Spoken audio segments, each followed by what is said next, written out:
Welcome to the VC3 News Update. I am Shanette Hackshaw with the top local news stories for today. An initiation session was held on Wednesday at the conference room of the Ministry of Foreign Affairs for this country's sporting, cultural and goodwill ambassadors. Dr. Tamara Brown of the Ministry of Foreign Affairs, in her opening remarks, said the government has been appointed goodwill, sporting and cultural ambassadors since 2001. Individuals who are distinguished and carefully appointed from the fields of arts, culture, community engagement, education, sports or other fields of public life, and help to focus attention to the development of this country in specific areas.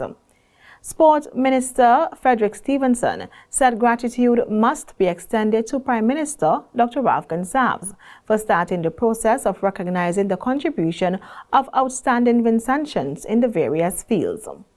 Conferring these special diplomatic status sort of on our persons have done well for us here in St. Vincent and the Grenadines. So sometimes you can travel at ease because you're traveling with significant passport of St. Vincent and the Grenadines recognized worldwide. Just to say to our sporting and cultural ambassadors, you have a responsibility to the young people growing up in St. Vincent and the Grenadines today. I want to say to you who are involved in sports and who are also involved in culture that you can use the opportunity that you have as sporting and cultural ambassadors to go into the schools, into the communities, and help our young people to advance and to develop. You can be mentors for our young people.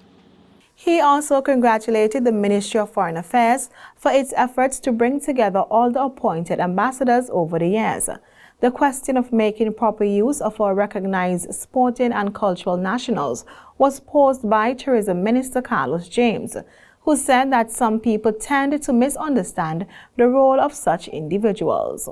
It's one that people tend to think, well, you get escorted when you're going through embassies and you travel and you have a lot of courtesies extended to you. But it's really beyond the national recognition. We have to really see how we can utilize and work with you in a more deep and profound way, particularly in tourism. We appreciated the work that Kevin did with the Tourism Authority just this year in Canada. That sent shockwaves through Toronto, and everyone was messaging, such a fantastic, experience. But of course, we have to also recognize that we have other persons here who can make valuable contributions, and we have to work with them, both in tourism and the arts, and of course in sports. The minister told the ambassadors that his ministry will have to work with them to see how best St. Vincent and the Grenadines can be marketed as a tourist destination and promote it for what it is. Like his colleague, Minister Stevenson, he said the ambassadors can also be used in youth development work.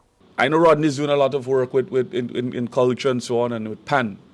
But we have to see more dramatists and writers and poets who are coming out, and a name like Cecil Blazer Williams should be in Sandy Bay or Shomoka, honing the talent of the emerging creatives and vibrating skakes, and in relation to sports as well, the Paralympians. We have so many talented people in this room that the knock-on effect to that is the developmental work that we can all do in really ensuring that we develop the next generation of creatives, sported and talented people who can really use your life's work as an example. And I think to me that is the most important part of your recognition as sporting and cultural ambassadors. He told the distinguished nationals that they are setting an example which the next generation of creatives, sporting and cultural artists can use to set a foundation for their development professionally. Vincentians are being encouraged by the Ministry of Health to wear blue tomorrow to bring awareness to prostate cancer. The Ministry of Health is also encouraging men over the age of 40 years old to get screened for prostate cancer before it is too late. According to the ministry, prostate cancer is one of the leading causes of cancer deaths in St. Vincent and the Grenadines, and early detection is the key to giving men a chance of survival. A release from the ministry says, while we take this time to honor the lives ended soon, we must act now by redoubling our efforts to end prostate cancer as we know it. Vincentian males 40 and over are encouraged to visit the nearest clinic or private physician for screening. Still in our local news stories, 21 of the residents who were impacted by the volcano on Tuesday were given the keys to freshly built homes in Orange Hill. The site for the dwellings development was provided by the government of St. Vincent and the Grenadines as part of a cooperative project, while the Roads, Buildings and General Services Authority (BRAXA) carried out the repairs. Funding was given by the Mustique Charitable Trust. An official ceremony was held to hand over the newly constructed homes to residents, and Roger Pritchard, the chairman of the Mustique Charitable Trust, speaking during the ceremony, said that over the past 15 years, the trust has been involved in many projects across St. Vincent and the Grenadines in an effort to aid the disadvantaged communities. Over the last 15 years, we've been involved in many projects across many walks of life in St. Vincent and the Grenadines to help disadvantaged communities. That includes work with the Ministry of Health, the Ministry of Education, schools, clinics, hospitals, disaster relief, NEMO, and many other government and non-government organizations, primarily to help people who need help. Mr. Pritchard went on to say that 7 years ago, the trust aided in the building of homes for residents in Byra. He noted that the tragic events of 2021 gave the trust the push to assist the Vincentians on a larger scale. I think the events of April 2021 gave a new opportunity for the Mustique Charitable Trust to help even more. I was on Mustique at the time. I know we had warning, thank God, and most people were able to get out of harm's way. But obviously the actual explosion itself and the aftermath was quite a terrible thing for all to behold.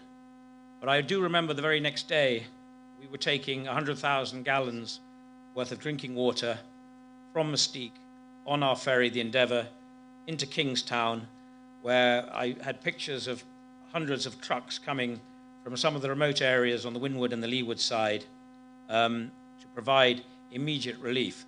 That was done without any authority. Orlando Brewster, Minister of Housing, also delivered remarks at the ceremony. He said for the recipients, Christmas is here at an earlier date. He went further to say that the handing over was a tremendous occasion. He said the people of North Windward were displaced and affected, but they remained patient while the government, the Mustique Charitable Trust and BRAXA worked together. It is significant that we are here today.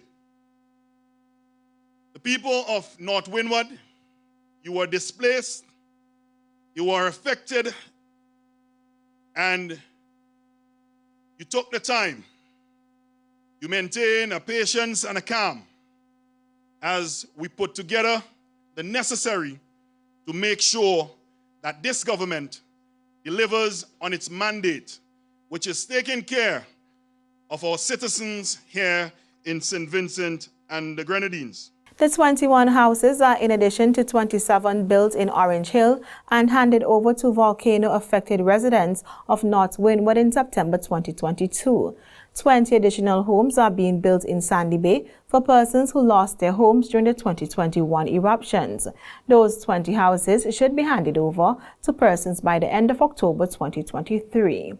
And finally, the Ministry of Health, Wellness and the Environment is encouraging persons to take the necessary precautions to continue to protect themselves and those at greater risk from dengue fever, such as children and persons with pre-existing health conditions. The ministry says for the period January to September 2023, the unit in the Ministry of Health, Wellness and the Environment recorded a total of 15 cases of dengue fever. The ministry noted that this number of cases is within the threshold expected, and there have been no reported deaths due to dengue recorded to date. Dengue fever is a mosquito-borne illness that is caused by the bite of a mosquito carrying the virus that causes dengue.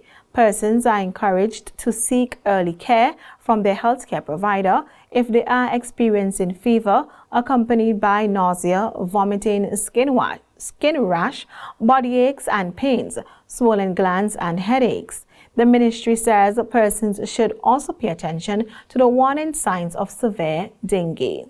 Those are our local news stories. Continue watching the VC3 News Update on Channel 114, where we'll bring you regional and international news.